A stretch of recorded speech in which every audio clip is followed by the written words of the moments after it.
Hi renovators, again welcome to my page. Please click my description and like my Facebook page and YouTube channel. So hello guys. So for this episode, number 2 of Renovation Materials 101. So ang i-discuss ko naman is yung isa sa mga magandang gamitin for the renovation is yung mga laminated cabinets.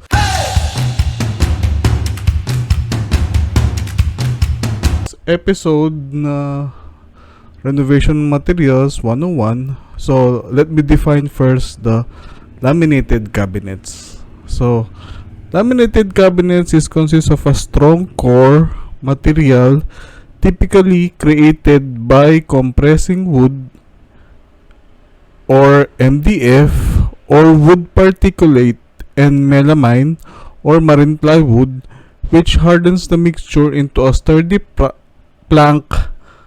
After that, a thin layer is attached. The layer can be printed with a variety of designs, patterns, and look-alike options. So, ang first type ng laminated cabinets is yung tinatawag na compressed wood or MDF.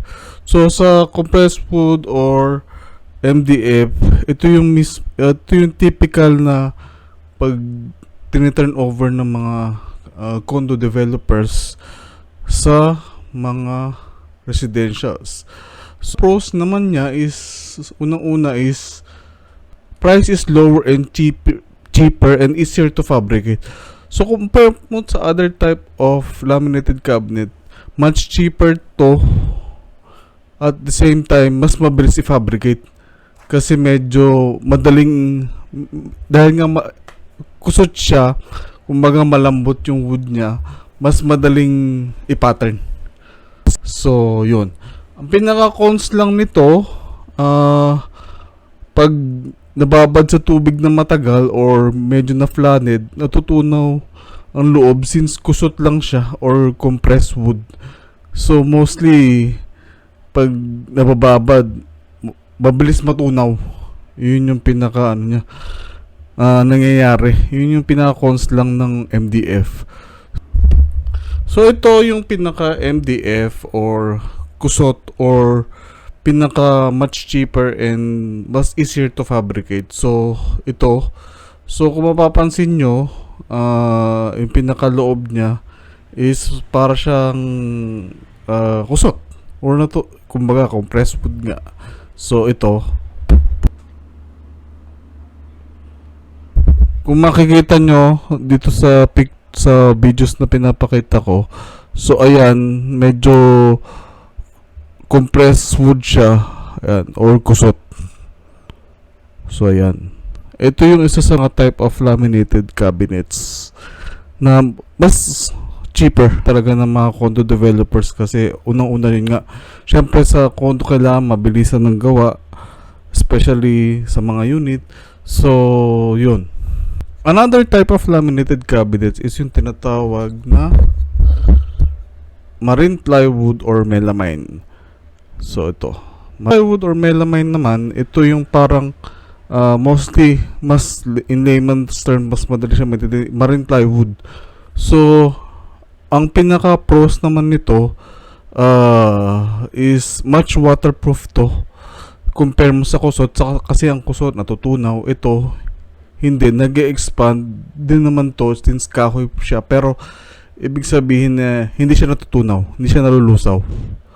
So ayun, ang pinaka cons lang nito na mga laminated cabinets is medyo mahirap siyang fabricate. At the same time, medyo it will take time.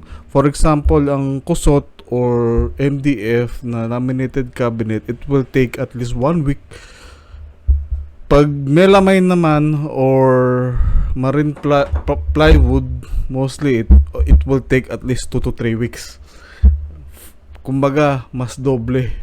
Kasi nga unang-una, since marine plywood siya, so hindi siya katulad ng kusot na compress. So talagang ayan, layered siya. So medyo talagang Medyo masasabi nating heavy duty siya. At the same time, ang pinaka-cons lang nito is medyo pricey. Mas mahal siya kumpara sa MDF. O ever na interested kayo na fabricate ng mga cabinets, just contact us, 8 Core Construction Services. Prefer ko talaga at nire-recommend ko talaga na gamitin is itong mga marine plywood or melamine. Medyo pricey siya, pero pag at the same time, ang mas maganda kasi talaga yung heavy duty. Kumbaga, ito yung most nire-recommend ko talaga pag nagpa-fabricate. Kasi of course, kahit medyo matagal siya gawin, at the same time, mahirap i-fabricate, hindi basta-basta, medyo mabusisi siya. So, ayun, mostly ang ginagawa namin itong mga to dun sa workshop kasi medyo yun nga maselan talaga to. So pero mas gusto ko to kasi nga una-una is of course is much waterproof, at the same time hindi siya nalulusaw. So ayun, kung MDF or melamine nasa inyo yan, kumbaga mostly ang tinitingnan naman natin is kung price and quality, of course. So syempre depende yan sa client eh. Some of the client prices, some of the client's quality. So ayun, renovators, hopefully nakatulong itong mga konting tips sa inyo. Goodbye.